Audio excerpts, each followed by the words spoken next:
ఒకప్పుడు నెల్లూరు జిల్లా రాజకీయాలను శాసించి వైఎస్ఆర్ కాంగ్రెస్ పార్టీ స్థాపనలో కీలక పాత్ర పోషించిన మేకపాటి కుటుంబం ఇప్పుడు పూర్తిగా ఫేడ్ అవుట్ అయిపోయే దిశగా సాగుతోంది. జిల్లాలో చక్రం తిప్పిన ఈ అగ్ర రాజకీయ కుటుంబంలో ప్రస్తుతం క్షేత్రస్థాయిలో చురుకుగా తిరిగే బలమైన నాయకుడు కరువయ్యారు. సుదీర్ఘకాలం ఎంపీగా రాజకీయ వ్యూహకర్తగా పనిచేసిన మేకపాటి రాజమోహన్ రెడ్డికి వయసు పైబడడంతో ఆయన క్రియాశీల రాజకీయాలకు దూరంగా ఉంటున్నారు.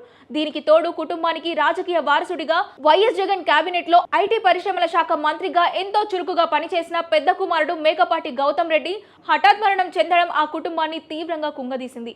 గౌతమ్ రెడ్డి మరణం తర్వాత రాజమోహన్ రెడ్డి రాజకీయాలపై పూర్తిగా ఆసక్తిని కోల్పోయారు.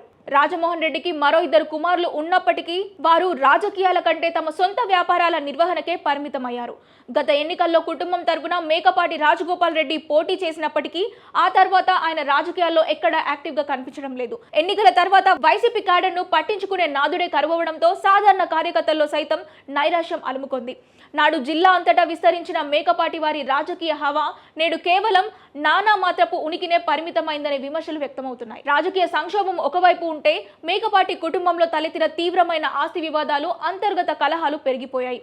రాజమోహన్ రెడ్డితో పాటు సుదీర్ఘకాలం రాజకీయం చేసిన ఆయన సోదరుడు మేకపాటి చంద్రశేఖర్ రెడ్డి కుటుంబంపై తిరుగుబాటు జెండా ఎగరవేశారు. తనకు రావాల్సిన ఆస్తుల వాటాను అన్నదమ్ములు పంచి ఇవ్వకపోవడంతో ఆయన తీవ్ర అసంతృప్తికి లోనయ్యారు. చంద్రశేఖర్ రెడ్డి వ్యక్తిగత జీవితం, ఆయన 2 వివాహాలు చేసుకోవడం, స్త్రీలోలుడనే ముద్ర పడడం వంటి కారణాలను సాకుగా చూపిస్తూ కుటుంబ పెద్దలు ఆయనకు ఆస్తులు ఇవ్వడానికి నిరాకరిస్తున్నారనే ప్రచారం జిల్లాలో జోరుగా సాగుతోంది. ఈ విభేదాల వల్లే ఆయన వైసీపీని వీడి ప్రస్తుతం తెలుగుదేశం పార్టీలో కొనసాగుతున్నారు. వైసీపీ అధినేత వైఎస్ జగన్మోహన్ రెడ్డి వైపు నుంచి కూడా ఈ కుటుంబానికి ఎలాంటి రాజకీయ లేదా నైతిక ధైర్యం లభించడం లేదని తెలుస్తోంది.